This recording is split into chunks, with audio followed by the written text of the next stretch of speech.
Nakamasid si Crisanto sa dalawa niyang kapatid na lalaki na mas bata sa kanya habang binubuksan ng mga yon ang regalong ibinigay ng kanyang ama na si Theo. Nasa isang sulok si Crisanto ng maliit nilang bahay. Tuwang-tuwa ang mga kapatid niya nang malaman ng mga laruang eroplano ang laman ng regalo ni Theo. Umabot na si Crisanto sa edad na 23, ngunit kahit isang beses ay hindi siya nakatanggap kahit isang regalo mula sa kanyang tatay. Mula pagkabata ay hindi naramdaman ni Crisanto na mahal siya ni Theo. Palagi itong nakasinghal sa kanya kahit wala siyang ginagawang mali. Madalas din siya nitong bugbugin sa napakaliit na pagkakamali lamang. Hindi sigurado si Crisanto ngunit ang hinala niya ay dahil yon sa kakaiba niyang itsura kumpara sa iba. Kakaiba ang buhok ni Crisanto. Ang kanang bahagi ng buhok niya ay itim, habang ang kaliwang bahagi ay puti. Maya-maya ay lumapit kay Crisanto ang nanay niyang si Maricel. Merry Christmas anak, may regalo pala ako sa iyo. Ipinakita ni Maricel ang isang bracelet na gawa sa abaka. Napakaganda ng pagkakagawa nun. Naku, nagkabala pa kayo, Nay. Ayos lang po ako kahit wala akong matanggap na regalo ngayong Pasko. Malaki na po ako eh. Ay, huwag ka mag-alala. Hindi ako gumastos sa pulseras na ito dahil ako mismo ang gumawa nito para sa iyo. Ang tatay mo kasi, hindi ako binigyan ng pera para pambili ng regalo sa iyo nung nagpunta kami sa bayan kahapon. Akin ang braso mo. Ako na magsusuot nito sa iyo. Pigilang luha na inilahad ni Crisanto ang kaliwang braso. Isinuot ng nanay niya roon ang bracelet. Maraming salamat po, Nay. Sobrang nagustuhan ko po yung regalo niyo. Ano bang ginagawa mo dyan, Maricel? Ayusin mo na lamesa natin dahil malapit ng mag-Noche Buena. Ay, sandali lang, anak ha. Sige po, tutulungan ko na po kayo, Nay. Magkasamang inayos ni Crisanto at Maricel ang mga pagkain nila para sa Noche Buena. Manaka-naka, sinusulyapan ni Crisanto ang tatay niya habang nakikipaglaro sa dalawa niyang kapatid. Alam niya na masama ang mainggit, ngunit hindi niya maiwasang maramdaman yon. Nung nasa edad siya ng mga kapatid niya, ay hindi niya naranasan ang makipaglaro sa tatay niya. Ganun pa man, sa kabila ng hindi magandang pagtrato ni Theo sa kanya, ay mahal na mahal pa rin niya ito. Dahil kahit baliktarin niya ang mundo, mananatili itong tatay niya habang buhay. Kinabukasan ng umaga, pinuntahan ni Crisanto ang kaibigan niyang si Alvin. Pormadong-pormado ito at may suot pang shades. Oh, saan ang lakad mo? At bis na bis ka. Pasko ngayon, di ba? Mamamasko tayo, Crisanto. Kaya magbihis ka na para makarami tayo ng bahay na mapupuntahan. Matanda na tayo para mamasko, Alvin. Nagpapatawa ka ba? Eh, sabi ng tatay ko, okay lang naman eh. Saka, tingnan mo sapatos ko, umiilaw. Regalo ni tatay sa akin yan. Astig, di ba? Mas lalong nakaramdam ng inggit si Crisanto. Alam niya kasi kung gaano kamahal si Alvin ng tatay nito. Ikaw na lang ang mamasko. Matanda na ako para sa ganyan. Kung hindi ka sasama sa akin, hindi na rin ako tutuloy. Eh teka, may natira ba kayong pagkain kagabi? Pakain naman oh. May spaghetti tsaka tinapay pa. Sandali, ikukuha kita. Kumuha ng pagkain si Crisanto sa kusina at ibinigay yon kay Alvin. Nag-request pa ito ng soft drinks pero tubig ang ibinigay niya dahil wala sila noon. Habang nilalantakan ni Alvin ang spaghetti, ay lumabas si Theo mula sa kwarto nito at ang nanay niya. Talaga nagpakain ka pa, Crisanto ah. Hoy, Alvin! Wala bang handa sa inyo at dito ka pa kumain? Dagdag hugasin pa yung plato na ginagamit mo eh. Grabe naman sa sungit, Mang Theo. Christmas ngayon. Sharing is caring dapat. Sharingin mo yung mukha mo. Patay gutom. Suminya si Crisanto kay Alvin. Sinabi niya rito na huwag na itong sumagot sa tatay niya at baka mas lalo yung magalit. Lumabas ng bahay si Theo kaya sila na lang ni Alvin ang naroon sa sala. Sa January na pala ang balik natin sa pabrika, no? Mahaba pala yung bakasyon natin. Kaya nga eh. Nakuha mo ba yung 13-month pay mo? Oo. Ibinigay ko lahat kay nanay. Bumili siya ng bago naming TV dahil nasira yung luma gawa ni tatay. Umuwing lasing. Biglang sinuntok ng TV. Pasalamat ka at hindi ikaw ang sinuntok. Ay teka, may iba ako. Alam mo ba na namatay na pala yung dalagang anak ni Aling Tasha kagabi? Ha? Si Dayan? Ang akala ko ba nawawala yun? Bigla na lang daw bumalik nung isang araw eh. Tapos hinangina. Nagkasakit tapos biglang namatay. Sayang, liligawan ko pa naman sana si Dayan eh. Kasi feeling ko may gusto sa akin yun eh. Kaso nalaman ba nila kung saan nagpunta si Dayan? Ilang araw siyang nawala, di ba? Walang nakakaalam eh. Pero narinig ko na magpapatawag ng albularyo si Aling Tasha. Bakit natawag pa ng albularyo? Hindi ba patay na si Dayan? Ipapabuhay ba nila sa albularyo si Dayan? Grabe imagination mo, bro. Hindi bubuhayin si Dayan. Mahinala kasi sila Aling Tasha na gabunan ang kumuha kay Dayan. Yung mga halimaw na nangunguha ng mga tao para patayin at kainin. Tapos pinapalitan nila ng katawan ng puno ng saging. Yun ang pinapabalik nila sa pamilya ng taong kinukuha nila. Paano naman babalik ang puno ng saging? Puno nga lang yun. Ipinaliwanag ni Alvin na ang magiging tingin ng mga tao sa puno ng saging ay ang taong kinuha ng mga gabunan. Ngunit ang totoo ay hawak ng gabunan ang totoong tao. Magpapanggap, magkakasakit at mamamatay. Kagaya raw yun ang nangyari kay Dayan. Ayon kay Alvin, nakakatakot ang itsura ng isang gabunan. Kulay itim ang balat at puti ang buhok. Kaya raw nitong umatake kahit umaga. Walang pakpak ang gabunan ngunit kaya ng mga yon na makalipad at kumilos na mabilis. Binilisan ni Alvin ang pagtapos sa pagkain. Inaya siya nito na magpunta sa bahay nila Aling Tasha dahil sa araw na yon pupunta ang albularyo. Nais ni Alvin na makita nila ang pagbabagong anyo ng katawan ni Dayan. Magiging puno raw yon ng saging. Na-curious si Crisanto kung totoo ba ang sinasabi ni Alvin kaya pumayag siyang magpunta sila sa bahay ni Aling Tasha.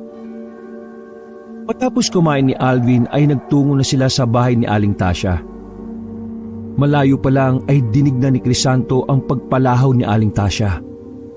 May mga tao sa labas ng bahay na kagaya nila ay makikiusyoso lamang. Sumilip sina Crisanto at Alvin sa pinto at nakita nila ang isang puno ng saging na nasa sahig. Naroon ang albularyo. Iyak ng iyak si Aling Tasha.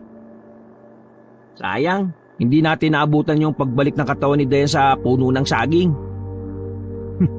Ang dami mo kasing kinakain eh. Narinig nila na sinabi ng albularyo na malamang sa oras na yon ay patay na ang totoong Dayan na hawak ng gabunan na kumuha rito. Wala na raw magagawa si Aling Tasha kundi tanggapin na hindi na makakabalik ng buhay si Dayan. Umalis na rin doon si Crisanto at naglakad na sila pauwi sa kani-kanilang bahay. Sa paglalakad nila ay nakasalubong nila ang tatlong lalaki na kasing edad ni Crisanto. Kinabahan si Crisanto sapagkat ang tatlong yon palaging nambubuli sa kanya dahil sa buhok niya. Iiwas sana si Crisanto, ngunit nakita na siya ng tatlo. Lumapit ang mga yon sa kanila ni Alvin at gaya ng palaging ginagawa ng mga yon ay pinagtawanan ng mga yon ang buhok niya. Tinawag siyang kalahating lolo dahil sa kalahati ng buhok niya ay puti ang kulay. Hoy, dumalin na naman kayong tatlo ha. Paskong Pasko eh. Magpahinga naman kayo sa panlalait kay Crisanto. Biglang itinulak ni Alvin ang pinakamalaki sa tatlo. Sorry, nagbibiro lang naman ako eh. Dahan-dahan lang kasi bago ang sapatos ko, baka matapakan nyo. Tinawanan at nilait muli ng tatlo si Crisanto. Hindi niya pinansin ang mga sinasabi ng mga yon at nagpatuloy lang sila ni Alvin sa paglalakad hanggang sa tuluyan na silang makalayong tatlo. Grabe talaga sa'yo yung tatlong yun, no? Mga mukha namang kurimaw. Bakit ba kasi hindi mo sutukin ng tig-tatlo yung tatlong yun eh? di mas lalo silang matutuwa kapag nilabanan ko sila. Yun ang gusto nila kaya hindi ko binibigay. Isa pa, sanay na ako sa kanila. Itumbo ko lang naman ang nakikita nilang kapintasan sa akin eh. Pero bakit kaya ganyan ang buhok mo, no? Kakaiba. Hindi ko rin alam eh. Kahit ang nanay ko, hindi alam ang dahilan. Pero ang astig nga ng buhok mo kakaiba. Angat ka sa lahat. Minsan nga, naiisip kong gayahin yung buhok mo, Crisanto eh. Pero ibang kulay. Siguro dilaw sa kanan tapos asol sa kabila. Di, nagmukha kang parot. Natawa si Alvin sa sinabi niya. Naghiwalay na sila nang makarating na si Alvin sa bahay nito. Habang mag-isang naglalakad si Crisanto at hindi pa rin mawala sa isip niya ang tungkol sa gabunan. Hindi niya alam kung bakit labis na napukaw ng gabunan ang atensyon niya. Na-curious siya kung totoo nga ba na meron ganoong klase ng mga nilalang na nabubuhay sa mundo kasama ng mga tao. Pagdating ni Crisanto sa bahay, ay naabutan niyang nagbabanlaw na si Maricel ng mga nilaban nitong damit sa gilid ng kanilang bahay. Naroon kasi ang poso nila. Tutulungan ko na po kayo, Nay. Paskong Pasko pero naglalaba kayo. Ay nako, wag na. Kaya ko na ito. Ikaw ay magpahinga. Sulitin mo ang mga araw na wala kang trabaho. Ayos lang po, Nay. Nainip kasi ako eh. Saka baka mamaya makita pa ako ni tatay na walang ginagawa. Magagalit yung sa akin panigurado. Pagpasyensyahan mo na yung tatay mo. Umupo na si Crisanto at tinulungan ng kanyang ina sa ginagawa. Sanay na po ako, Nay, kay tatay. Pero, Nay, maiba ako. Meron pala akong itatanong sa inyo. Baka kasi alam niyo ang sagot eh. Ano ba yan? Tungkol saan? Alam niyo po ba yung gabunan? Totoo ba sila? Biglang naubo na parang nasamid si Maricel. Hinaplos-haplos nito ang dibdib.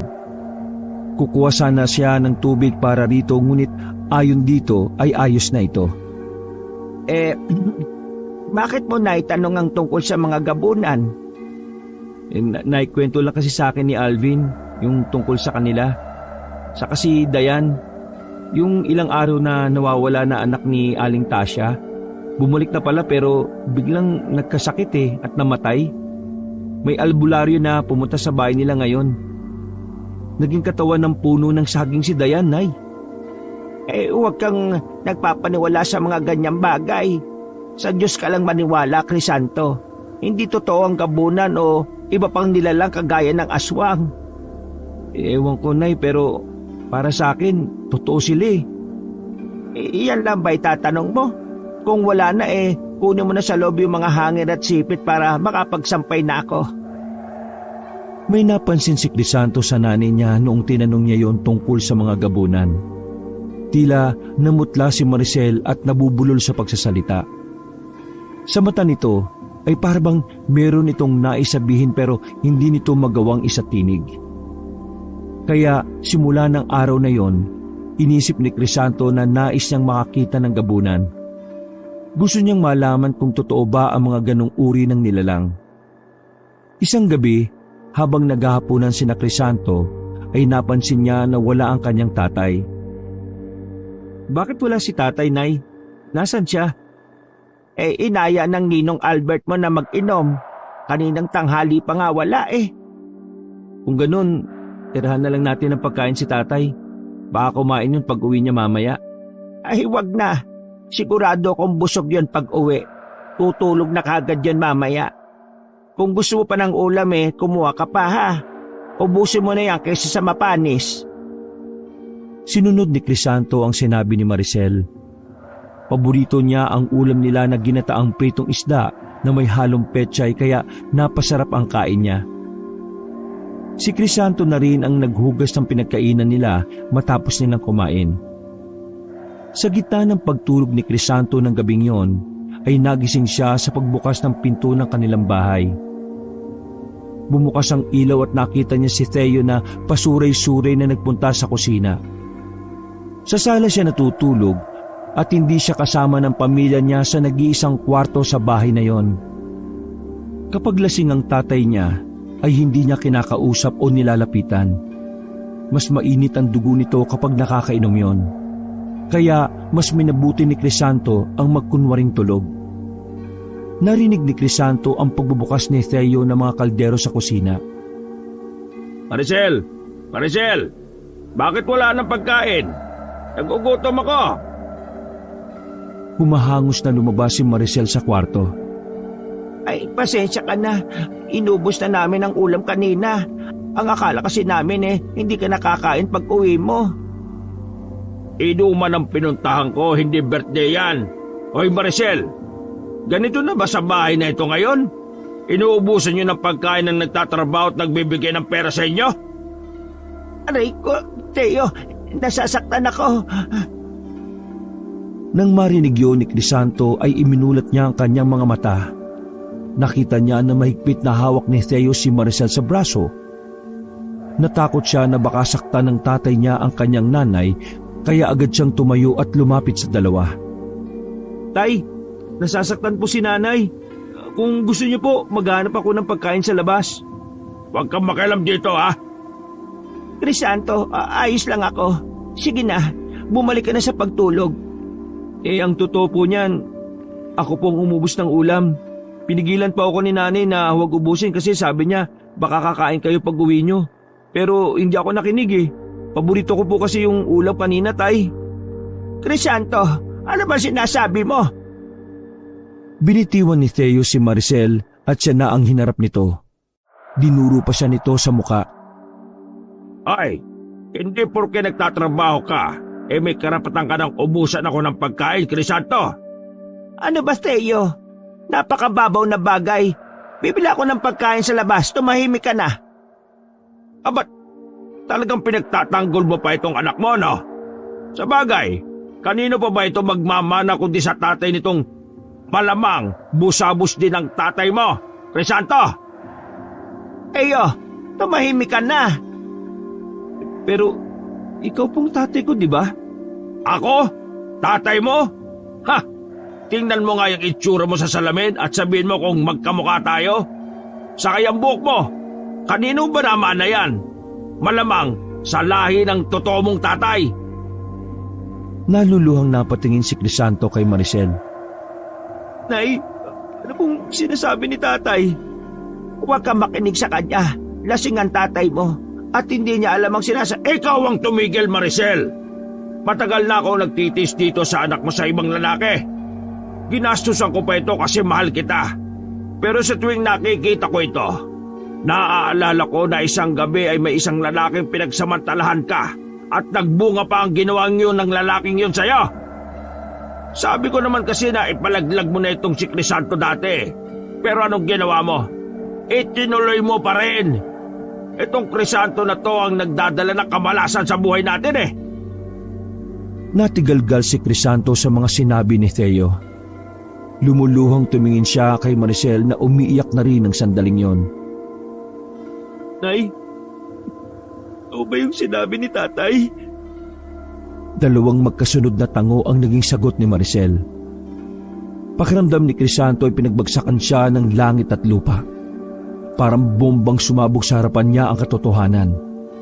Doon niya napagtanto na kaya pala hindi niya naramdaman na mahal siya ni Theo ay dahil hindi yun ang totoo niyang tatay. O ngayon, alam mo na ang totoo. Lumayas ka na rito, Crisanto. Hindi ko na kayang makita pa yung pagmumukha mo. Pero, tay, huwag mo kong matawag-tawag na tatay dahil hindi mo ako ama. Rapist ang tatay mo. Parang awa mo na, Theo. Huwag mong palisin ang anak ko. Matagal ako nagtiis. Hindi mo alam ang sakit na nararamdaman ko sa tuwing nakikita ko yung anak mo. Lumayas ka na, Crisanto. Bilisan mo bago pa magdilim ang paringin ko. Sa takot ni Crisanto na baka saktan siya ni Theo, ay tumakbo siya palabas ng bahay. Wala siyang dala na kahit na ano. Patuloy ang pag-agos sa mga luha niya. Napakabigat ng dibdib niya. Sobrang bilis ng mga pangyayari at dinala si Crisanto ng mga paa niya sa bahay ni na Alvin.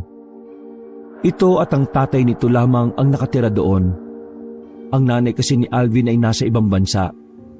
Ang panganay nitong kapatid ay nagtatrabaho sa syudad. Nagtaka si Alvin at ang tatay nito kung bakit siya nandoon ng ganong oras at pugto pa ang mga mata niya. Ikinuwento niya sa dalawa ang nangyari at ayon sa tatay ni Alvin ay walang problema kung pansamantala ay doon muna tumuloy si Crisanto. Labis na nagpapasalamat si Crisanto sapagkat hindi niya talaga alam kung saan siya matutulog matapos siyang palayasin ni Theo. Sa kwarto ni Alvin natulog si Crisanto. Magkatabi sila ng kaibigan niya sa papag. Habang humihilik si Alvin sa tabi niya, ay gising na gising ang diwa niya. Pilit niyang pinoproseso ang nangyari. Binalikan ng utak niya ang mga tagpo kung saan pinagmamalupitan siya ni Theo. May dahilan naman pala kung bakit gano'n ang pakikitungo nun sa kanya. Naawa si Crisanto sa sarili niya, ngunit higit sa kanyang ina. Wala siyang kaalam-alam na nakaranas ng isang hindi magandang pangyayari ang nanay niya sa buhay nito. Kahit papaano, nagpapasalamat siya na minahal pa rin siya ng kanyang ina, kahit siya ang bunga ng pambababoy dito. Napakalaking bagay para sa kanya na binuhay pa rin siya nito sa kabila ng lahat. Pagsapit ng umaga, paglabas ni Crisanto ng kwarto ni Alvin ay nakita niya si Maricel na kausap ang tatay ni Alvin sa sala. Nasasabik na sinugod nila ng maigpit na yakap ang isa't isa. Paano niyo po nalaman na nandito ko? Saan ka ba pupunta? Si Alvin lang naman ang kaibigan mo. Susundin niyo po ba ako, Nay? Nagbago na po bang isip ni tatay? Pasensya ka na anak. Pero ayaw na talaga ng tatay mo na nandun ka sa bahay namin. Kung ganun, hindi na po ako talaga makakabalik sa atin kahit kailan. Ayon kay Maricel, sa panahon na yon ay mukhang hindi pa. Ngunit wag daw siyang mag-alala dahil patuloy na kakausapin ni Maricel si Theo hanggang sa pumayag ito na bumalik si Crisanto. Kinausap na rin ng nanay ni Crisanto ang tatay ni Alvin. Pumayag ito na doon muna si Crisanto. Wala naman daw problema dahil kilala na nito si Crisanto. Naisa na ni Maricel ay magbabayad ito kina Alvin sa paninirahan doon ni Crisanto, ngunit tumanggi ang tatay ni Alvin. Kaya napakalaki ng naging pasasalamat ni na Crisanto at Maricel kina Alvin at sa tatay nito. Nang araw na yon, dinala na ni Maricel ang mga gamit ni Crisanto sa bahay ni na Alvin. Masakit man na hindi na niya kasama sa bahay ang kanyang ina, ay kailangan niyang magtiis upang makaiwas sa gulo. Kung si Crisanto ang masusunod, mas gusto niya na sa bahay nila manirahan. Kahit para sa nanay na lang niya, pero dahil sa ayaw ni Theo na nandun siya, ay alam niya na hindi tama na magkasama sila sa iisang bubong. Nagdasal na lamang siya na maliwanagan ng isip ni Theo at payagan na siya nitong bumalik sa bahay nila. Nagpatuloy si Crisanto sa buhay niya. Kahit paano ay naiibsa ng lungkot niya dahil inaaliw siya ni Alvin at ng tatay nito. Pakiramdam nga niya ay anak na rin ang turing sa kanya ng tatay ni Alvin. Isang umaga, habang nag-aalmusal si na Crisanto, ay nabanggit na naman ni Alvin ang tungkol sa gabunan. Alam niyo ba, may nawala na naman dito sa atin, si Mang Celso, yung may taniman ng talong sa may dulo. Ha? Paano raw nawala? Nag-aani lang daw ng talong ng tanghaling tapat tapos biglang nawala eh. Ang sabi ng iba, gabunan daw ang kumuha kay Mang Celso. Paano gabunan? Ang sabi mo, tanghali nang mawala. Nakalimutan mo na ba yung sinabi ko sa'yo? Kahit umaga o anong oras ay umaatake ang mga gabunan. Basta may makita silang pagkakataon, kukunin ka nila. Nagbigay ng paalala ang tatay ni Alvin sa kanila. Palagi raw silang mag-iingat na dalawa, lalo na't kung minsan ay gabi na sila umuwi mula sa trabaho. Mas mabangis at malupit daw ang mga gabunan kumpara sa ibang aswang. Mas malakas din daw ang mga gabunan. Wala raw awa ang mga yon. May takot na naramdaman si Crisanto. Kung totoong gabunan ang kumuha kay Mang Celso, ibig sabihin ay pangalawang kaso na yon na may kinuha ang gabunan sa kanilang lugar. Hindi malabo na masundan pa yon ng ilang beses. Muling bumalik sa utak ni Crisanto ang tungkol sa gabunan. Habang break time niya sa trabaho ay nakatulala siya sa kantin. May bala ka bang kainin yung pagkain mo, Crisanto? Kung wala, akin na lang. Kakainin ko to. May iniisip lang ako eh. Ano ba yun? Si Mang Teo ba? Nako, huwag ka munang umasa na pababalikin ka nun sa bahay nyo. Hindi yun ang iniisip ko. Si Mang Celso at yung gabunan. Oh, anong tungkol sa kanila? Iniisip ko lang kung buhay pa ba si Mang Celso. Yan ang hindi ko alam.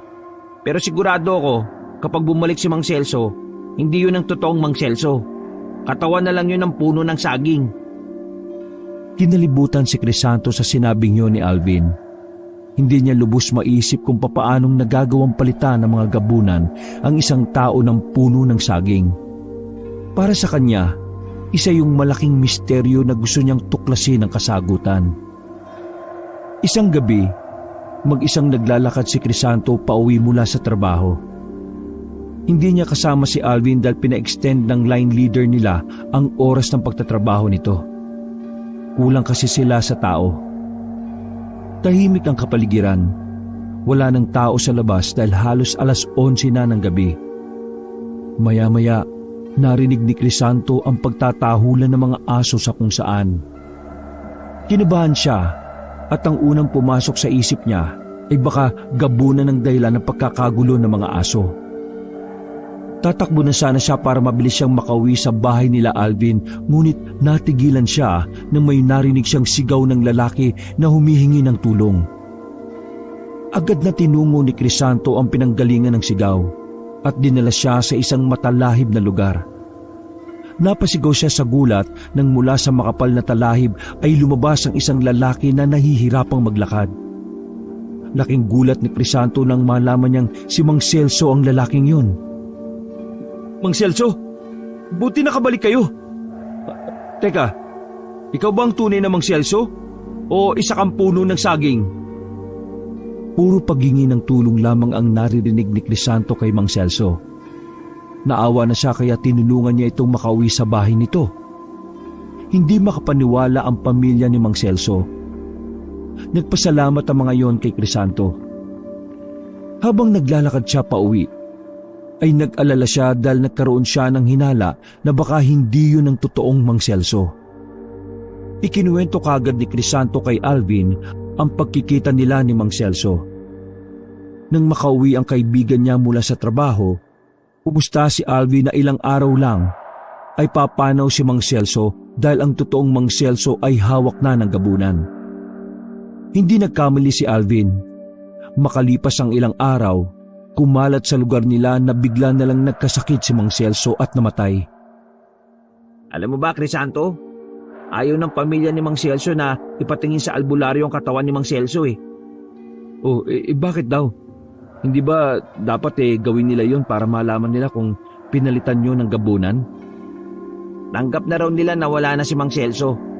Kapag daw kasi nalaman nila na puno ng saging ang pinaglalamayan nila, mahirapan sila makamove on. Ay, grabe na talaga yung nangyayari sa lugar natin, Alvin. 2 tao na ang nawala, tapos bumalik pero ilang araw lang namatay rin. Dapat kasi kumikilos tayo para huntingin ang mga gabunan dito eh. Nakakatakot na tuloy maglakad lalo na sa gabi. Hindi basta-basta mga gabunan. Mahirap silang patayin. Hindi sila kagaya ng aswang. Kahit na, siguro naman marami silang kahinaan. Alam mo, sa totoo lang, gusto kong makakita ng gabunan eh. Gusto kong malaman kung tama ba yung pagkakadescribe mo sa kanila sa akin. Naku, huwag mo nang pangarapin pa, no? Dahil kapag ikaw ang nakita nila, sigurado ako na hindi ka makakawala. Kukunin ka nila at papalitan ka ng puno ng saging kagaya ng nangyari kay Dayan. Kaya tigilan mo na yung gusto mo mangyari, Crisanto. Sa kabila ng babala ni Alvin ay hindi pa rin nawala sa isip ni Crisanto ang kagustuhan niya na makakita ng totoong gabunan. Kahit alam niya mapanganib, ay tila merong nagbubulong sa kanya na gawin niya ang bagay na gusto niya.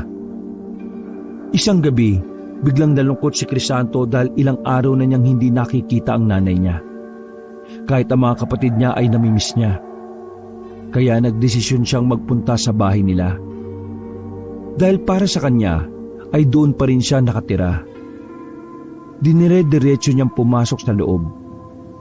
Nagulat siya nang makarinig siya ng malakas na pagsigaw ni Theo mula sa kusina nang makita siya. Hoy, anong ginagawa mo dito? Hindi ba pinalayas na kita? Huwag po kayo mag-alala. Binisita ko lang naman po si nanay at ang mga kapatid ko. Hindi po ako babalik dito, Tay. Sinabi nang huwag mo akong tatawagin na tatay eh. Dumating si Maricel na may dalang isang bayong. Sa tingin ni Crisanto ay galing ito sa palengke. Sabik na niyakap ni Crisanto ang kanyang ina. Tay, miss na miss ko na po kayo. Gusto ko na po umuwi dito sa atin eh. Kahit ako, gusto ko na dito ka na ulit, anak. Pero ang tatay mo kasi, ayaw pa niya na bumalik ka. Maricel, palisin mo na yung anak mo ha. Kung ayaw mo na ako magpalis dyan. Sige na, Crisanto, umalis ka na. Pasensya ka na kung hindi kita nadadalaw kina Alvin. Hindi kasi ako pinapayagan ng tatay mo eh. Nay, umalis na lang tayo dito. Sumama na kayo sa akin, lalayo tayo. Talagang ayaw niyong makinig sa akin ha? Sa pagkakataon na yun ay lumapit na si Theo sa kanila. Pinaghiwalay nito sina Crisanto at Maricel.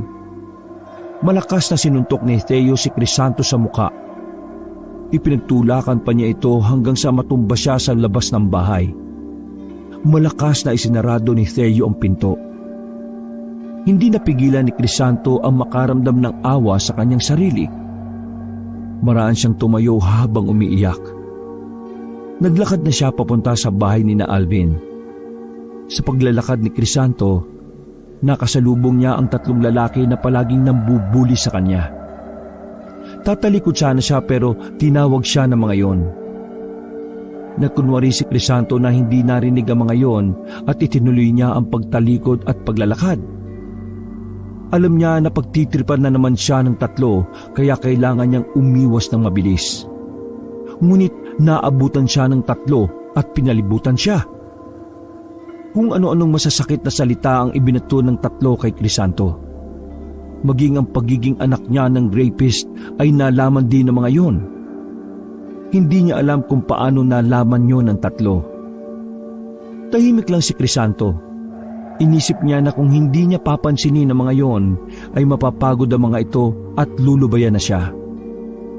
Pero laking gulat niya nang bigla siyang itinulak ng pinakamalaki sa 3. Hindi pa yun nakontento at sinuntok pa siya sa muka. Tinawanan si Crisanto ng 3 at naglakad na ang mga yon palayo. May naramdaman na labis na galit si Crisanto. Hindi niya alam pero pakiramdam niya ay naging isa siyang mabangis na hayop. Hinabol niya ang 3 at pinuntirya niya ang sumuntok sa kanya. Mataas na tumalon si Crisanto. Bumagsak siya sa likod ng lalaking nasa gitna. Sumigaw siya ng malakas at sinakmal ang balikat ng lalaki. Naramdaman niya ang pagbaon ng mga ngipin niya sa balat ng lalaki. Sa takot ng 2 nitong kasama ay tumakbo ang mga yung palayo. Habang umiiyak sa paghingi ng tulong ang lalaki ay biglang natauhan si Crisanto. Pinakawalan niya ang lalaki. Hindi ko sinasadya. Pasensya na. Nataranta si Crisanto nang sabihin ng lalaki na magsusumbong ito kay kapitan. Tumakbo siya habang hindi alam kung saan tutungo. Hindi niya namalayan na narating na niya ang dulong bahagi ng kanilang lugar. Huminto siya at sumagap ng hangin. Habol ni Crisanto ang paghinga. Napagtanto niya na nasa magubat na bahagi na siya ng lugar nila. Doon madalas manguha ng panggatong na kahoy ang mga tao. Tahimik ang gubat.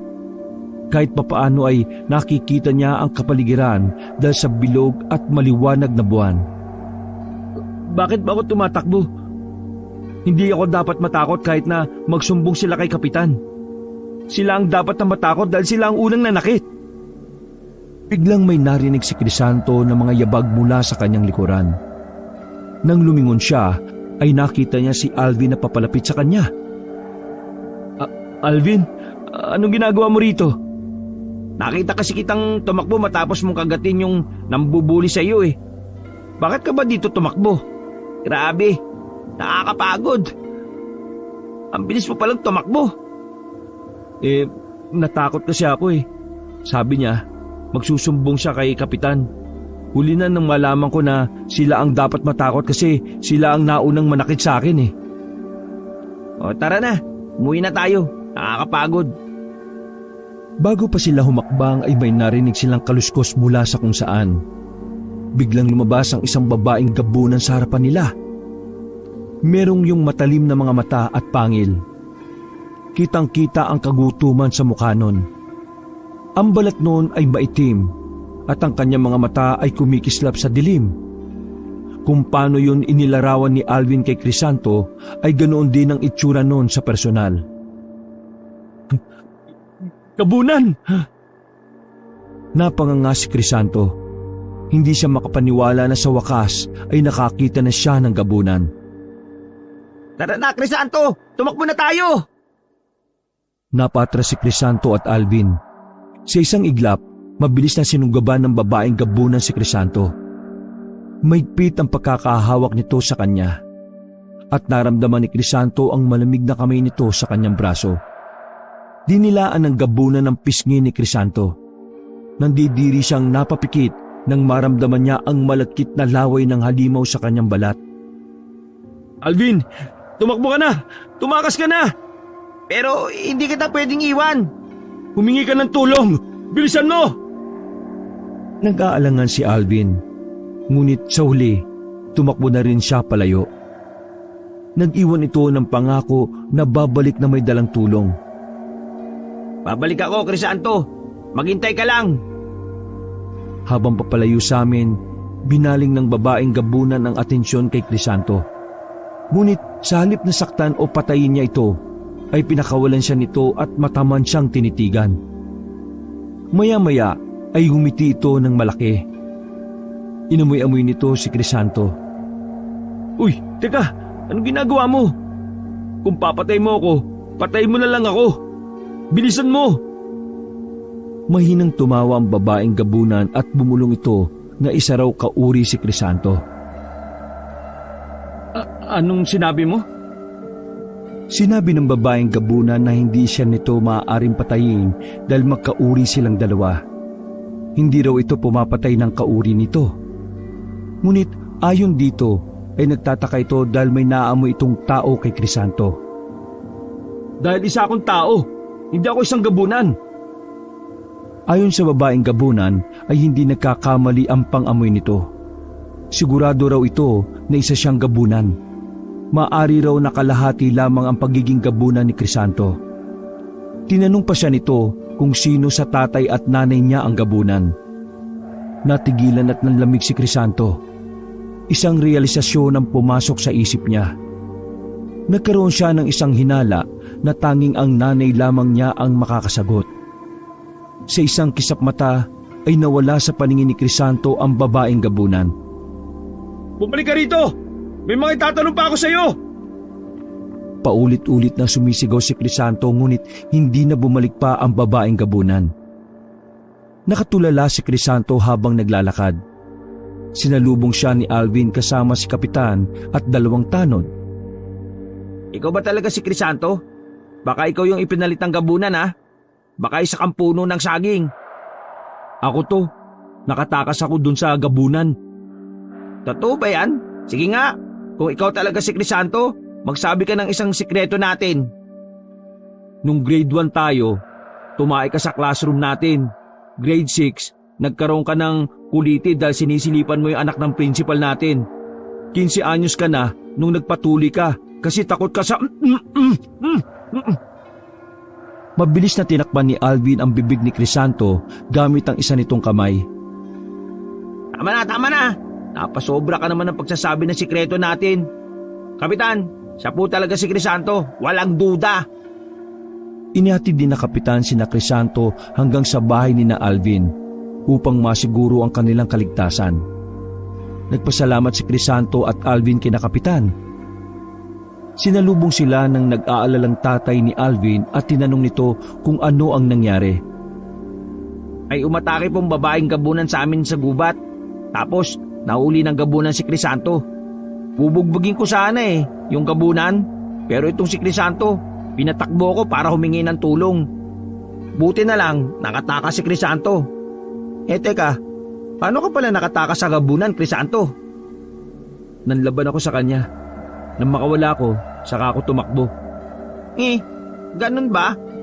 Pero kung hindi mo ako pinatakas, lalaban din ako Sus, sige na, matutulog na ako. Naantok na ako. Bukas na lang tayo mag-usap. Nauna nang pumasok si Crisanto sa kwarto ni Alvin. Tulala pa rin siya nang mahiga siya. Maya-maya ay tumabi na si Alvin sa kanya at makalipas ang ilang minuto ay humihilik na ito. Hindi magawang makatulog ni Crisanto ng gabing yon.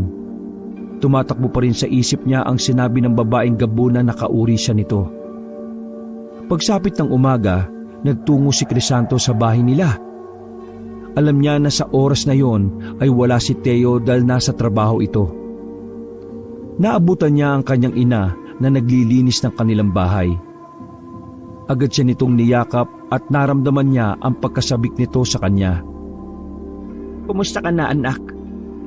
Nay, may itatanong ako sa inyo Sana katotohanan lang isagot niyo sa akin, ha? Ano bang itatanong mo sa akin? Kinakabahan naman ako. Huminga ng malalim si Crisanto bago niya binitiwan ng kanyang katanungan. Isa ka bang gabunan, Nay? Ha? Hindi. Ano bang klaseng tanong yan, anak? Bakit mo na itanong yan sa akin? Kung hindi ka isang gabunan, ang tatay ko, gabunan ba siya? Crisanto, bakit ka ba nagtatanong ng ganyan sa akin? Dahil kagabi, inatake ako ng gabunan. Hindi niya ako pinatay o kinuha dahil ang sabi niya ay kauri niya ako. Totoo ba sinabi niya, Nay? Isa ba akong kalahating tao at kalahating gabunan? Kaya ba ganito ang buhok ko dahil yung puting parte ng aking buhok ay nakuha ko sa isang gabunan? Napansin ni Crisanto ang pamutla ng mukha ni Maricel. Doon niya na siguro na meron itong itinatago sa kanya. Nay, magsabi ka naman ng totoo sa akin Karapatan kong malaman kung sino o ano ba talaga ako. Isang gabunan ng tatay mo. Si Crisanto naman ang natigilan sa pagkakataon na yon. Nagsimula nang magkwento si Maricel. Ayon dito, matapos nitong ikasal kay Teo ay nangyari ang pangahalay ng isang gabunan dito. Nangunguha si Maricel noon ng kahoy na panggatong sa gubat. Isang lalaking gabunan ang biglang nagpakita rito. Sinubukan ni Maricel na tumakas ngunit masyadong mabilis ang lalaking gabunan. Nahalina ang lalaking gabunan kay Maricel at doon na nangyari ang pangahalay. Hinayaan na makatakas ng gabunan si Maricel. Alam ni Theo na nahalay si Maricel ngunit hindi nito ipinaalam na isang gabunan ang gumawa nun. Dahil sa takot nito, nahiwalayan siya ni Theo. Hindi inaasahan ni Maricel na magbubunga ang pangahalay ng gabunan. Doon na nito ipinanganak si Crisanto. Igam sa luha si Crisanto nang matapos ang kwento ni Maricel. Hindi niya akalain na isang gabunan ng kanyang ama. Doon niya napagtanto na kaya kakaiba ang buhok niya sa iba ay dahil namana niya ang puting buhok sa tatay niya na isang gabunan. Ang tatay ko, nasaan po siya? Hindi ko alam. Gusto ko siyang makilala. Hindi mabubuo ang pagkatao ko kung hindi ko siya makikilala. Hindi mo na siya dapat makilala pa, Crisanto. Nasa tamang edad na ako, Nay. May karapatan na ako magdesisyon para sa sarili ko. Gusto ko siyang makilala. Hahanapin ko siya. Ngunit mapanganib kung gagawin mo yan. Hindi natin alam kung ano ang pwede niyang gawin sa iyo. Anak niya ako. Hindi niya ako sasaktan. Matagal na ako naghahanap ng pagmamahal ng isang tunay na ama. Baka sa kanya ko yun matagpuan. Nakiusap si Maricel kay Crisanto na wag na niyang hanapin ang tatay niyang gabunan. Pero sa sandaling yon ay desidido na siyang makilala ang totoo niyang ama. Umalis si Crisanto sa bahay nila na may buong desisyon na hanapin ang kanyang tatay na isang gabunan. Hindi niya sinabi ang tungkol sa bagay na iyon kay Alvin dahil sa takot niya na magbago ang pagtingin nito sa kanya. Baka matakot ito sa kanya. Nang nasa bahay na siya ni na Alvin, ay humarap siya sa isang salamin at tiningnan ang sarili doon. Hinawakan niya ang maputing parte ng kanyang buhok. Wala siyang ibang nasa isip ng mga sandaling yon kundi ang makita ang kanyang totoong tatay. Ngunit pakiramdam niya ay mahihirapan siyang gawin yon. Crisanto, nakita mo ba si tatay? Oh, bakit namumugto mga mata mo? Alvin, alam kong matalik tayo magkaibigan. Oo naman. Alam mo nga lahat ng sikreto ko eh. Mapagkakatiwalaan din ba kita ng isang sikreto? Siyempre. Ano bang sikreto yan? Isa akong gabunan. Hindi agad nakapag-react si Alvin. Nakatitig lang ito kay Crisanto. Ako rin, may sikreto ako. Ano yun? Isa akong tik-tik. At ginaya ni Alvin ang huni ng isang tik-tik. Ikinampay pa nito ang mga kamay na kunwari ay mga pakpak niya ito. Hindi, seryoso ko. Hindi ako nagbibiro, Alvin. Santo, ano bang sinasabi mong isa kang gabunan? Dahil ba sa kulay puti ang kalahati ng buhok mo? Ano ba tinira mo? Nakasinghot ka ba ng katol? O nakainom ka ng expired na gatas? Sa pagkakataon na yun ay inamin na ni Crisanto kay Alvin ang totoong naganap nung umalis ito sa gubat habang muntik na siyang atakihin ng babaeng gabunan. Maging ang naging pag-uusap nila ng nanay niya at ang pag-amin nito sa katotohanan ay sinabi niya kay Alvin. Sandali lang, Crisanto. Masyado kong nabigla sa mga sinabi mo sumakit ang ulo ko. Parang gusto kong himatayin. Mamaya ka na himatayin. Kailangan ko ng tulong mo, Alvin. Gusto kong hanapin ang tatay ko. Ha? Para saan pa? Saka baka mamaya kapag nagkita kayo, patayin ka niya. Hindi niya gagawin yun. Anak niya ako okay. Sabihin na natin hindi ka nga niya sasaktan. Pero ano bang tulong na may bibigay ko sa'yo? Mamayang gabi, aalis ako. Pupunta ako sa gubat. Ang gusto ko, kapag ginanap ako ng nanay ko dito sa inyo, ang sabihin mo nagpunta lang ako sa syudad. Lituhin mo siya. Yun lang ba? Walang problema. Pero mamayang gabi ka na talaga aalis. Hindi ba masyado mabilis? Dapat meron kang magandang plano niyan. Wala na akong panahon para magplano pa. Basta ipangako mo sa akin na hindi mo sasabihin sa nanay ko na hinahanap ko yung tatay kong gabunan, ha? Oo, sige, promise. Hindi ko sasabihin. Naniniwala si Crisanto na kailangan niyang makitang muli ang babaeng gabunan upang kahit papaano ay magkaroon siya ng pag-asa na makita ang kanyang totoong tatay. Alam niya rin na maaring sa sandaling yon ay pigilan siya ni Maricel kaya naisipan niyang umalis na sa bahay ni na Alvin. Pasimpleng inimpake ni Crisanto ang damit niya sa isang maliit na bag. Itinago niya muna yon sa ilalim ng papag.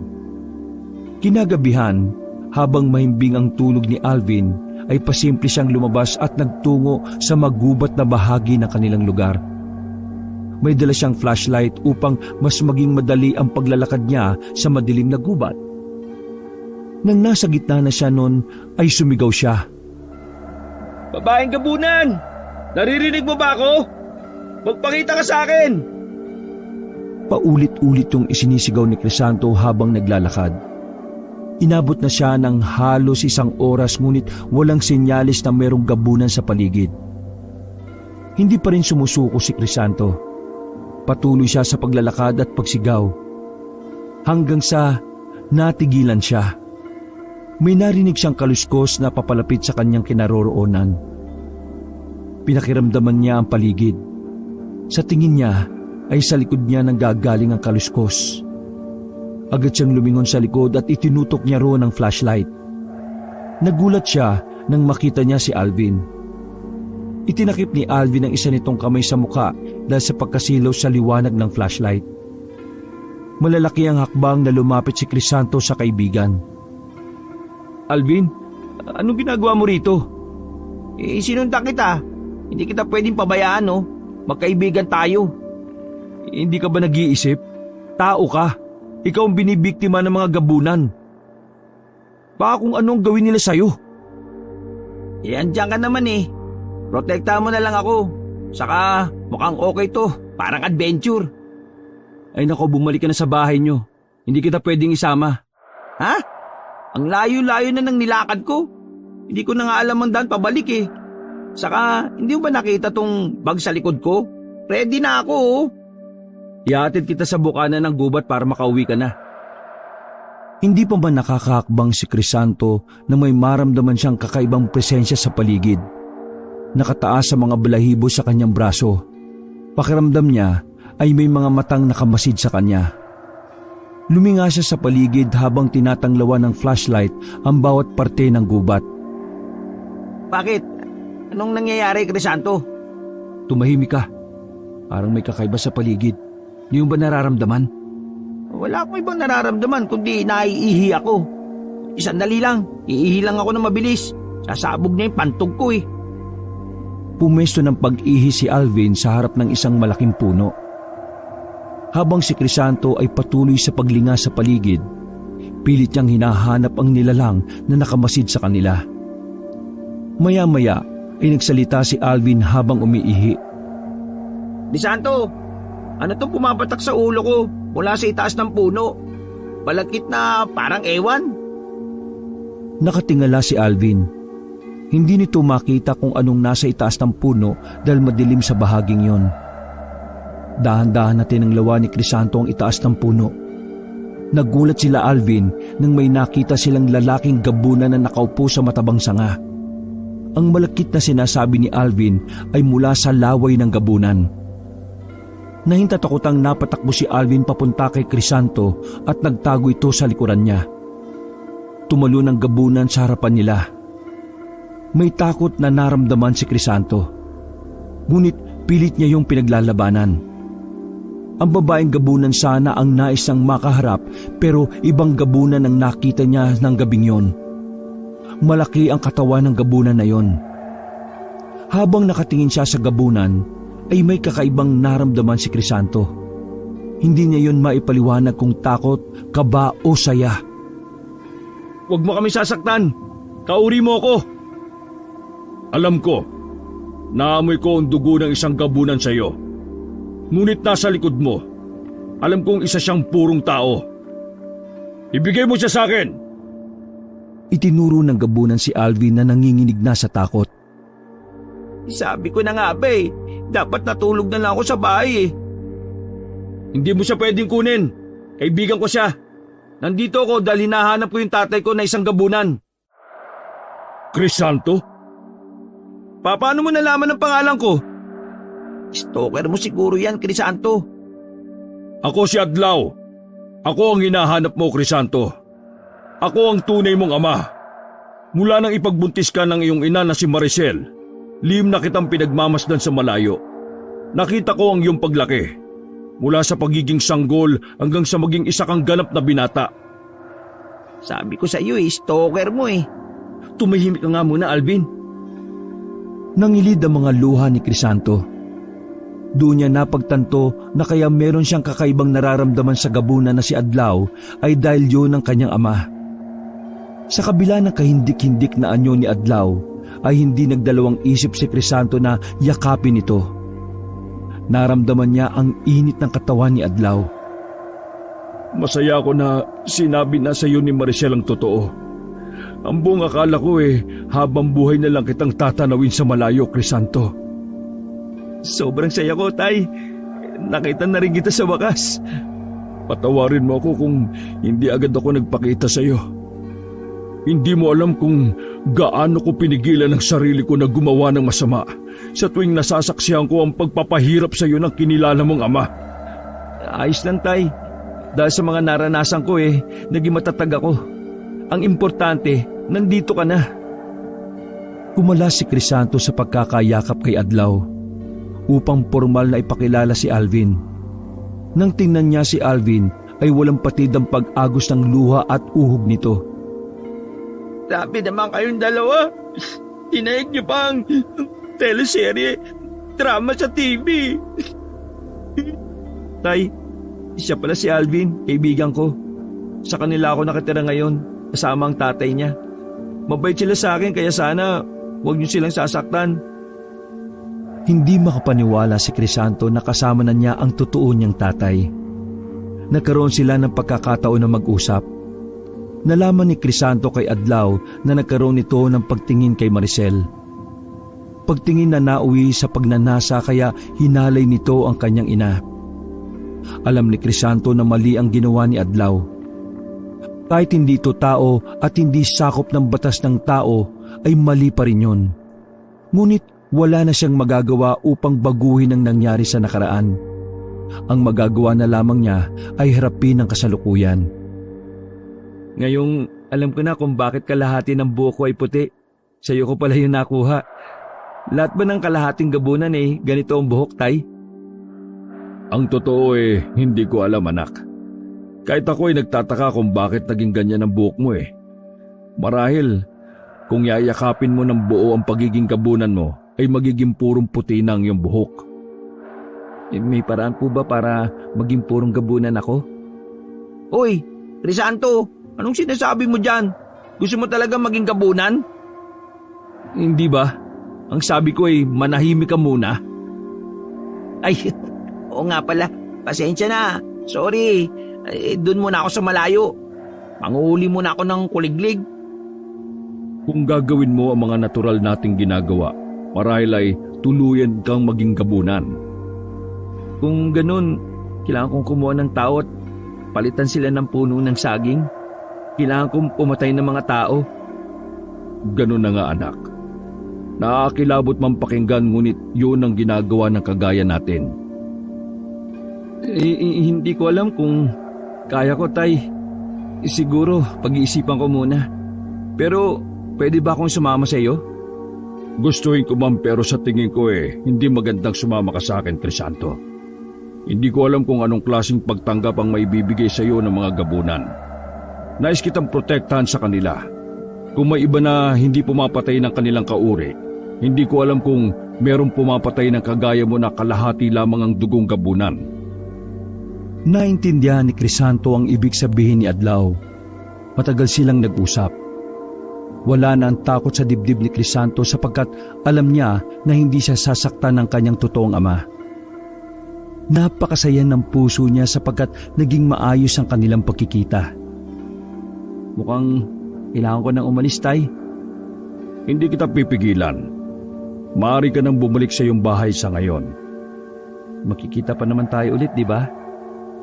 Puntahan mo lang ako sa lugar na ito kahit anong oras. Tawagin mo ang aking pangalan at darating ako, anak. Mag-iingat ka palagi. Saka may isa pa pala akong request, Tay. Pwede bang huwag na kayong kumuha ng mga tao sa lugar namin? Gaya ng sinabi ko, hindi namin pwedeng pigilan ang natural naming ginagawa. Kailangan din naming mabuhay at isa sa pagkain namin ay ang mga tao. Ang tanging may kakayahan na iutos ang bagay na sinabi mo ay ang pinakamalakas na gabunan. Ang tanging magagawa mo na lang ay protektahan ang mga taong malapit sa iyo, Crisanto. Naunawaan ni Crisanto ang naging sagot ni Adlaw. Muli niyang niyakap si Adlaw bago sila umalis ni Alvin sa gubat na yon. Nangako si Alvin kay Crisanto na hindi nito sasabihin sa kahit na sino ang nangyari sa gubat na yon. Tiwala si Crisanto sa kaibigan niya dahil matagal na niyang itong kasama. Bata pa lamang sila ay magkaibigan na silang dalawa. Pagdating ni na Crisanto sa bahay ni na Alvin, ay sumalubong sa kanila ang tatay ni Alvin nang may pag-aalala sa muka. Nagising pala yun at nakita na wala sila sa kwarto. Pupunta na sana ito kina Kapitan upang humingi ng tulong pero bigla silang dumating. Naganap lang kami ng kuliglig, Tay. Wala kayong dapat na ipag-alala. Tumingin si Alvin kay Crisanto at kumindat. Napagalitan pa rin sila. Ang tandaan na raw nila pero naghahanap pa rin daw sila ng kuliglig. Hindi na raw bagay sa edad nila ang mga pambatang gawain. Sa susunod daw, kung aalis sila ay dapat na silang magpaalam. Pumasok na sina Crisanto at Alvin sa kwarto. Habang nakahiga sila ay napag-usapan nila ang mga nangyari. Alam mo, hanggang ngayon, hindi pa rin ako makapaniwala na may dugo kang gabunan. Kaya pala kalahati ng buhok mo puti, kasi gabunan ng tatay mo. Kahit nga ako Pero tanggap ko ng ganito ko. Wala na ako magagawa Pero gusto mo pa talaga maging purong gabunan? Sa ngayon, hindi ko pa alam. Tinitimbang ko pa yung bagay-bagay. Nagdadalawang isip pa rin ako. Basta, kapag naging gabunan ka, huwag mo kaming kunin at papatay ng tatay ko, ha? Alvin, hindi ko sigurado kung makikilala ko pa kayo kapag naging gabunan na talaga ako. Hindi, biro lang. Siyempre, hindi ko kayo sasaktan, no? Saka sina nanay at ang mga kapatid ko. Si Mang Teo. Natigilan si Crisanto sa tanong na yon ni Alvin. Bigla niyang naisip na kung magiging gabunan siya, ay maaari na siyang gumanti sa mga pang-aapi ni Teo. Tutal, hindi naman niya yung kadugo, at hindi niya naramdaman na mahal siya noon, ay magiging madali sa dibdib niya ang pagpatay kay Teo. Sinabihan na lang ni Crisanto si Alvin na matulog na sila dahil may pasok pa sila. Madaling araw na at kakaunting oras na lamang ang kanilang maitutulog. Pero ang totoo ay iniwasan na lang ni Crisanto ang huling tanong ng kaibigan niya. Hindi niya sigurado kung ano ang maaari niyang gawin kay Crisanto sa sandaling maging ganap na siyang gabunan. Naging madalas ang pagkikita ni na Crisanto at Adlaw. Sa gabi yung ginagawa ni Crisanto dahil tulog na ang mga tao sa ganoong oras. Marami siyang bagay na nalaman tungkol sa mga gabunan dahil kay Adlaw. Nalaman niya na sadyang malupit sa mga tao ang mga gabunan. Inamin ni Adlaw na maging ito ay hindi na mabilang ang taong pinatay. Ngunit sa kabila ng mga nakakahindik na nalaman ni Crisanto, hindi nun nabawasan ang pagmamahal niya sa tatay niyang gabunan. Sa tagal ng panahon ay noon lamang nakaramdam si Crisanto ng pagmamahal ng isang ama. Isang gabi, matapos na makipagkita kay Adlaw, ay naglakad na si Crisanto palabas ng gubat. Malapit na siya sa bukana ng gubat ng isang babae ang nakita niyang nakatayo sa kanyang unahan. Kahit malayo ang babae ay alam niyang ang nanay niya yon. Nagsalubong ang mag-ina at nakita ni Crisanto ang galit sa mukha ni Maricel. Anong ginagawa mo dito, Crisanto? Naghahanap po ng panggatong. Naghahanap ng panggatong o nakikipagkita ka sa tatay mong demonyo? Alam mo na pala ang sagot na Bakit nagtatanong ka pa? Yan ba ang natutunan mo kay Adlaw? Ang sagutin ako ng pabalang? Nakalimutan mo na ba ang ginawa niya sa akin? Hinalay niya ako, Crisanto.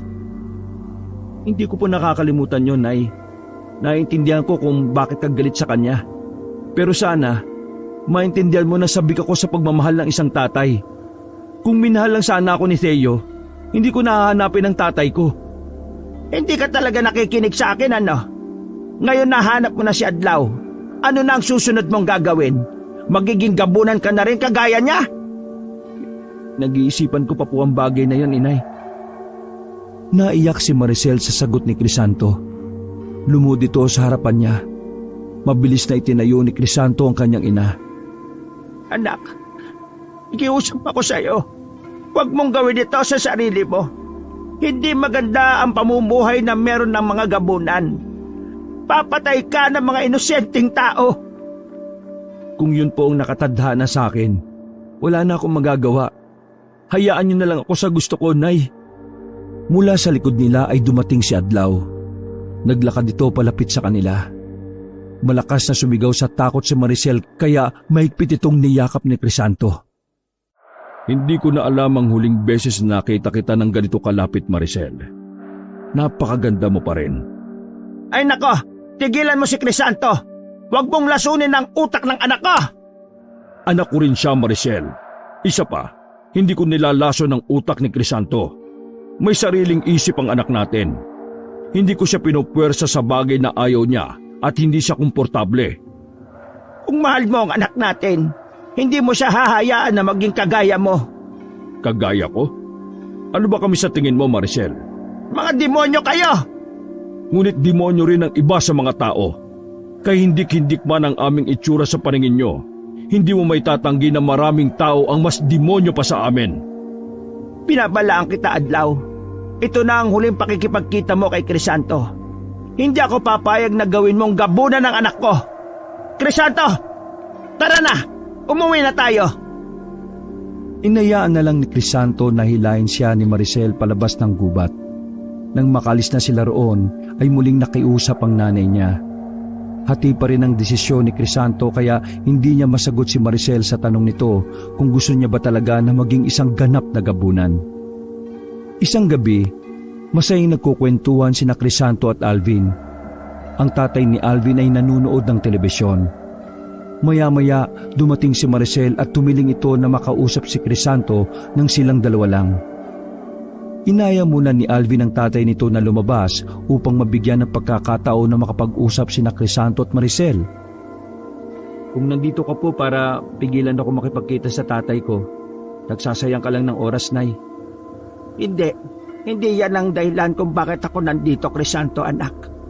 Kailangan ko ang tulong mo. Si Theo, nawawala. Nung isang gabi pa siya hindi umuwi. Natatakot ako, anak. Bakit sa akin po kayo lumalapit? Hinakapitan kayo pumunta. Dahil may kutob ako na gabunan ng kumuha sa kanya. Baka pwede mong kausapin si Adlaw. Baka meron siyang kinalaman o ang iba niyang kauri. Porki nawawala, gabunan kagad ang sisisihin nyo. Pero sige, sabihin na natin gabunan nga ang dahilan kung bakit siya nawawala. Bakit ko siya tutulungan, Nay? Simula pa lang, hindi na magandang pakikitungo niya sa akin. Palagi niya ako minamaltrato. Alam ko naman yon, Crisanto. Alam kong hindi naging mabuti si Theo sa'yo. Pero kailangan natin siyang tulungan. Siya pa rin ang asawa ko. Ama pa rin siya ng mga kapatid mo. Sa ibang tao ka na lang humingi ng tulong, Nay. Pakiusap, anak. Ikaw lang ang makakatulong sa akin. Parang awa mo na. Alisin mo muna ang galit sa puso mo. Hindi ko kayang wala si Theo sa buhay namin ng mga kapatid mo. May luhang naglanda sa magkabilang pisngi ni Maricel. Napabuntong hininga si Crisanto. Nakita niya ang pag-aalala at takot sa mga mata ng kanyang ina. Bagamat galit siya kay Theo, alam niyang kailangan niyang tulungan ng kanyang ina sa pagkakataon na yon.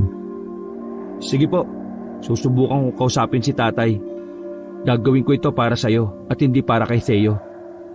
Pero hindi ko may papangako na maililigtas ko si Theo kung sakaling gabunan nga ang kumuha sa kanya. Maraming salamat, anak. Maraming salamat.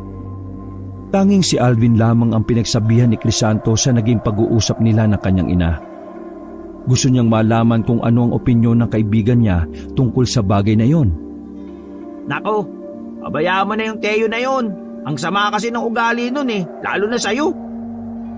Sa totoo lang, kung ako masusunod, hindi ko natutulungan si Theo Kaya lang, naawa ako sa nanay ko. Alam kong mahal na mahal niya si Theo. Yun naman pala di tulungan mo na lang siya. Ang ikinatatakot ko, kung gabunan nga ang kumuha kay Theo. Baka wala akong magagawa para iligtas siya. Kilala mo mga gabunan, kapag may kinuha silang tao, wala nang nakakauwi ng buhay. Tama ka dyan. Ang kailangan ni Aling Maricel, himala. Alam ni Crisanto na sa oras na yon ay kailangan siya ng kanyang ina. Kaya umuwi muna siya sa bahay nila upang bigyan ito ng suporta. Isang gabi, nagulat silang lahat nang biglang umuwi si Theo. Tulala ito at wala sa sarili. Hindi nakakausap at mukhang nanghihina. Tumawag agad si Maricel ng albularyo. Unang tingin pa lang ng albularyo kay Theo ay nasabi nito na hindi yon ang totoong Theo. Hawak daw ng gabunan ng totoong asawa ni Maricel. Sa sandaling mamatay daw ang Theo na kasama nila, ibig sabihin ay patay na rin ang totoong Theo. Labis na natakot si Maricel. Muli itong nakiusap kay Crisanto na kausapin na niya si Adlaw. Akala ko ba ayaw niyong makipagkita pa ako sa tatay ko? Iba ang sitwasyon natin ngayon, anak. Paano na? Tulungan mo kung maiuwi ng buhay dito ang totoong Theo. Kinagabihan ay kumilos na kagad si Crisanto. Pagsapit ng 12:00 ng hating gabi ay mag-isa siyang nagtungo sa gubat. Naglakad-lakad siya at habang tinatawag ang pangalan ni Adlaw. Maya-maya ay lumitaw na si Adlaw sa harapan mismo ni Crisanto. Mabuti at ikaw mismo ang tumawag sa akin, Crisanto. Ang buong akala ko sinunod mo ang sinabi ng iyong ina. May sarili po akong isip, Tay. Gagawin ko kung anong gusto ko, kahit tutol pa ang sarili kong nanay. Mabuti yan. Dapat ay marunong kang magdesisyon para sa iyong sarili. Tay, ang totoo, kaya ako nandito meron akong kailangang itanong sa inyo. Nawawala kasi si Theo tapos bumalik siya. Ang sabi ng albularyo hindi yun ang totoong Theo. Kaya alam namin ni nanay na isang gabunan ang kumuha kay Theo. Nais mo bang itanong sa akin kung ako ang kumuha sa iyong amain? Opo, Tay. O baka ibang gabunan. Baka pwede mo akong tulungan. Hindi ko ito ginagawa para kay Theo pero kundi para sa nanay ko. Hindi agad nagsalita si Adlaw. Nakatitig ito sa mga mata ni Crisanto. Bago ko sagutin ang tanong mo, sumama ka muna sa akin, anak. Meron akong regalo para sa iyo. Regalo? Anong klaseng regalo? Sumama ka sa akin. Sigurado ko na magugustuhan mo yon. Walang pagdadalawang isip na sumama si Crisanto kay Adlaw. Ilang oras silang naglakad hanggang sa huminto sila sa harapan ng isang kuweba. Tinanong ni Crisanto si Adlaw kung nasaan na ang regalo nito. Inutusan siya ni Adlaw na mauna nang pumasok sa kuweba at makikita nito ang tinutukoy nitong regalo. Gamit ang dalang flashlight ay pumasok si Crisanto sa kuweba. Matapos ang 2 minutong paglalakad ay nagimbal siya nang makita niya si Theo na patayong nakatali sa isang malaking bato. Nangihina ito at sugatan. Sumunod na si Adlaw sa kanya. Tumingin si Theo kay Crisanto habang may pagmamakaawa sa muka. Siya ang regalo mo sa akin, Tay. Kinuha ko siya para sa iyo, anak. Alam kong matagal mo nang nais magiganti sa pagmamalupit niya. Ito ang pagkakataon mo. Patay mo siya, Crisanto. Maawa ka sa akin, Crisanto. Huwag mo akong patayin. Hindi makapagsalita si Crisanto. Sa sandaling yon ay nagtatalo ang awa at galit niya. Kung nais mong maging ganap na gabunan, kailangan mong pumatay ng isang tao. At maganda na si Theo ang una mong maging biktima. Yun ang paraan upang matanggap ka ng ibang gabunan. Yun din ang pagkakataon mong makaganti sa lahat ng ginawa niyang kasamaan sa iyo. Nanaig ang galit ni Crisanto nang maalala niya ang lahat ng pagmamulupit ni Theo sa kanya noon. Tinitigan niya si Theo. Kinuha ni Adlaw ang kamay ni Crisanto at inabot nito ang isang kakaibang patalim.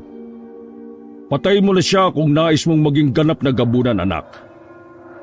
Ito na pagkakataon ko sa iyo. Lahat ng sakit, lahat ng hirap na dinanas ko sa iyo, magbabayad ka na. Crisanto, awa ka. Patawarin mo ko. Gusto ko bang mabuhay. Pinagsisisihan ko lahat ng nagawa ko sa iyo. Habang humigpit ang pagkakahawak ni Crisanto sa patalim, ay bigla niyang nakita ang imahe ng kanyang ina na umiiyak at nagmamakaawa sa kanya. Naisip niya na kapag pinatay niya si Theo, ay magiging ganap siyang gabunan at kailangan niyang iwanan ang buhay niya bilang isang tao. Kasama na roon ang pagtalikod niya sa mga taong simula pagkabata ay kasama na niya. Napaluha si Crisanto habang nakatitig kay Theo. Ang galit sa mukha niya ay unti-unting naglaho. Huwag mo nang patagalin, Crisanto. Patunayan mo sa akin na kaya mong gawin ang ginagawa ng isang gabunan. Hindi ko kaya, Tay. Hindi ko siya kayang patayin. Hindi ko kayang maging tulad ninyo. Sandaling natigilan si Adlaw. Sigurado ka ba sa desisyon mong yan, anak? Sigurado na ako, Tay. Hindi ko kayang iwanan ng mga taong matagal ko nang nakasama kapag naging gabunan ako.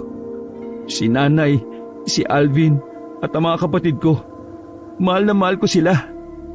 Naiintindihan ko. Hindi kita pipilitin. Gaya ng sinabi ko sa iyong ina, hahayaan kitang magdesisyon sa sarili mong buhay. Pero tandaan mo, Crisanto, ang pagiging gabunan ay hindi mo matatakasan. Nasa dugo mo na ito. Nasa iyo na kung paano mo ito gagamitin. Marahang tumango si Crisanto. Nilapitan niya si Theo. Gamit ang patalim ay pinakawalan niya ito mula sa pagkakatali. Tinulungan pa niya ito makatayo dahil nangihina ang mga tuhod nito. Iniakbay niya si Teo sa balikat niya. Maraming salamat, Crisanto. Hindi ko alam kung paano ko makakabawi sa'yo. Hindi mo kailangan bumawi sa akin, Tay. Maging mabuting asawa ka kay nanay at ama sa mga kapatid ko. Sapat na yun sa akin. Magkasamang lumabas si Crisanto at Theo mula sa kuweba habang nakamasid sa kanila si Adlaw. Naiwan si Adlaw sa madilim na kuweba at tahimik na tinanggap ang desisyon ni Crisanto. Naiyak sa labis na tuwa si Maricel na makita nito sina Crisanto at Theo. Hindi ito makapaniwala na nagawang maiuwi ni Crisanto si Theo ng buhay. Sa hindi maipaliwanag na pangyayari, biglang naging puno ng saging ang peking Theo na noon ay natutulog sa kwarto. Abot langit ang pasasalamat ni Maricel kay Crisanto. Humihingi ako ng tawad sa iyo, Crisanto. Alam ko, hindi ako naging mabuting ama sa iyo. Masyado kong nagpadala sa galit ko sa humalay sa nanay mo eh. Pati ikaw na walang alam sa nangyari dinamay ko. Napakabuti ng puso mo. May dugo kang gabunan pero dinaig mo pa ako na isang purong tao. Magpasalamat po kayo kay nanay at sa mga kapatid ko. Sila ang iniisip ko, kaya hindi ko kayo pinatay. Isa lang sana ang hinihiling ko sa inyo. Sana manatiling sikretong lahat ng nalaman ninyo. Kahit yun na lang ang gawin nyo, pabor na yun sa akin. Bilang pagtanaw ng utang na loob, nangako si Theo kay Crisanto na dadalhin nito ang sikreto ni Crisanto hanggang hukay. Makalipas ang ilang buwan, umalis si Crisanto sa lugar nila upang magtrabaho sa syudad. Doon ay mas pinalad siya sa kanyang trabaho. Nakilala niya rin ang babaeng nagpatibok ng puso niya at nagpakasal sila. Agad na nagbunga ang kanilang pagmamahalan ng isang malusog na anak na lalaki. Pagkalipas ng isang taon ay bumalik si Crisanto sa kanilang lugar kasama ang kanyang asawa at ang kanilang anak na 1 taong gulang. Nakangiti siya habang lumalakad papunta sa bahay nila. Nasa labas si Maricel at naiiyak ito na makita siya at ang asawa at ang anak niya. Sinalubong siya ni Maricel ng isang mahigpit na yakap. Salamat sa Diyos at bumalik ka, anak.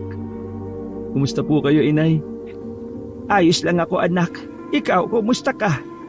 Ayos lang din po ako. Eto na ba ang apo ko? Diyos ko, napakagwapo. Kinarga ni Maricel ang anak ni Crisanto na si Christian. Napansin niya na hinalugkog ng nanay niya ang buhok ng kanyang anak. Huwag ka mag-alala, Nay.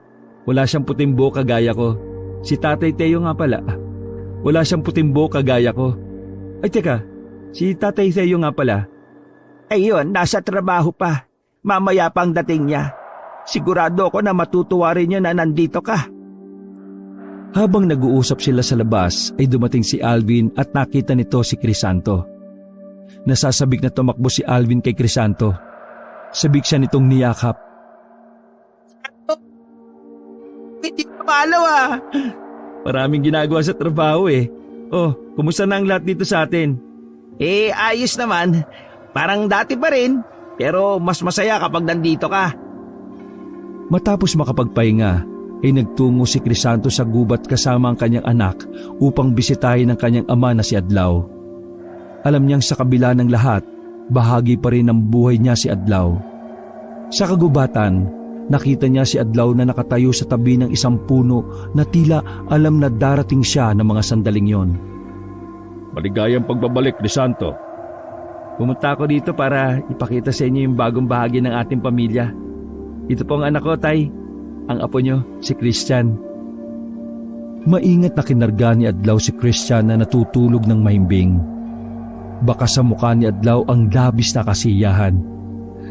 Pakiramdam ko ikaw ang karga ko ngayon na hindi ko nagawa noong sanggol ka pa lang. Maraming salamat at ipinaranas mo ito sa akin, anak. Naiyak si Crisanto nang maramdaman niya ang kasiyahan ng kanyang amang gabunan. Biglang nagising si Christian at tinitigan nito ang mukha ni Adlaw. O kunin mo na siya, Crisanto. Baka matakot ang bata sa akin.